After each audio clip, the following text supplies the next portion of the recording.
So friends, hope you're doing well. My name is Dr. Milind Shinde. I have completed my MD Pediatrics from AIIMS Bhopal. So today I'm going to talk about the next exam. So this video I'm making for all the Indian government medical and private medical college students, and how next is going to cause a change and how you can be prepared for upcoming exam. So since it has been announced, the next has caused literally shockwaves in the Indian medical system because it is going to be a two-staged exam.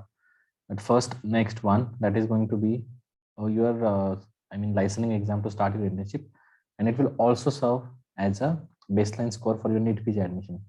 Then you will do your internship if you clear this exam, and you have to write a next two, which will just be a pass or fail exam, in which there will be a kind of practical exam. So if you clear that, it's said that it's a basic practical exam. So if you clear that, then you will be eligible for a final. You can practice as a doctor in India. And also, if your score is adequate in next one, like even you can pursue your post graduation. So I have a few tips that how you can be ready for this examination. So as I said, that this exam to be in a two steps. So first is next one. So next one is going to be a MCQ based test.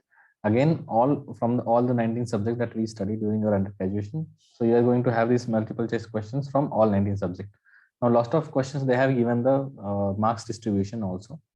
So they have divided into like medicine and allied subject, and surgical subject, and obs and gynae.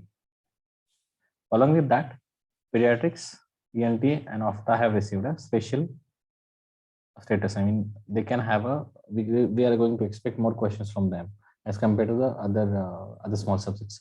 So how can you be prepared for this exam? So there is no reason to be panic or to be scared, because this exam, the name has changed, but the exam pattern, the question will be remaining the same. They are going to the questions are going to be from the medical subject itself, so you don't have to worry. So how can you be prepared? As we know that most of the students, they join coaching very early. So I still recommend that you should read your textbooks in the initial period. Like in first and second prof, you can always read your textbook, and that is most of the students follow. But alongside preparing, also you can join the coaching. So if you're doing a coaching class, they are going to give you notes which are very concise and very easy to revise. So having these notes are going to help you. Now we have to divide these subjects into two parts. I have divided these subjects into always. I talk about rank building, rank maintaining, and rank deciding subjects. So Indian medical system is very unpredictable. Over the last few years, the exam patterns has been consistently changing. Initially, it was AIPG exam of 300 questions. Then it was converted to NEET PG exam of 300 questions. Then now it is NEET PG exam of 200 questions, and now next. So the patterns keep changing, but what remains the same is the importance of these subjects. So rank building and rank building subject are your first and second prof subject. So these I have posted a detailed video about this subject, so you can also go through that. But basically, these rank building subjects are important to build your rank. So you have to concentrate on this subject. These are anatomy, physiology, biochemistry, and your pharma, pathology, and microbiology. So these subjects are very important, and they are going to build a very good rank for you.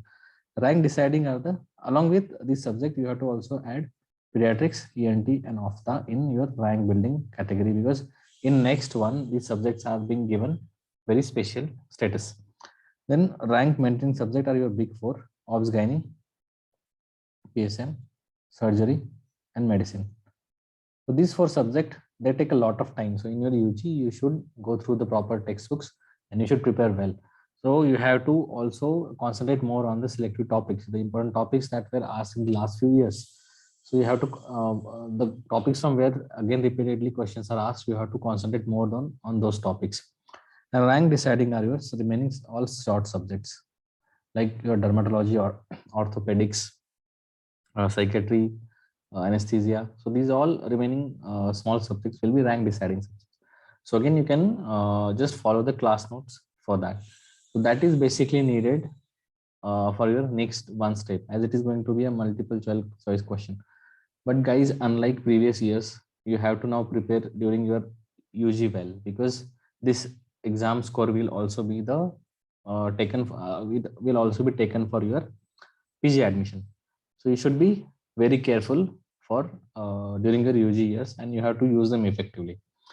Now, coming to the second part, that is the next two exam.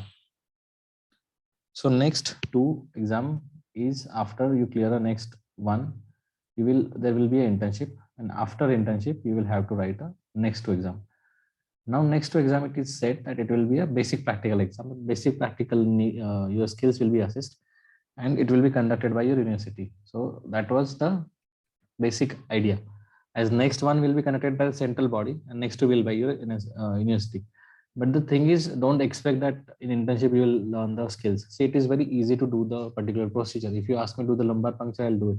But it's very difficult to explain how the procedure is being done from stepwise. So you during your UG time, whenever you have a clinical postings, be very sincere during your clinical postings, and you can make a videos during your clinical postings, because once you come home, you can again go through that, like how your teacher is explaining you the, because in your clinical postings, whenever you have a ward postings, these procedures are they usually are taught, the teachers will teach you in a very detailed way. So you have to make either a video of it or make a proper note of it, because now it is going to be a very important in your through the course of your UG, you are going to easily forget all of this because you're not going to practice them. So have a video stored in your device so you can revise them later. Because in internship, mostly what are you, most of the colleges have a very hectic internship, and you learn the procedures, not the techniques, and the procedures and the techniques, but to know them in detail. What are the advantages, indications, contraindication? That is what you learn mostly during your UG clinical postings. You have to be very attentive for that if you want to clear both of them. So I don't think there is any need to be scared or panic about this exam.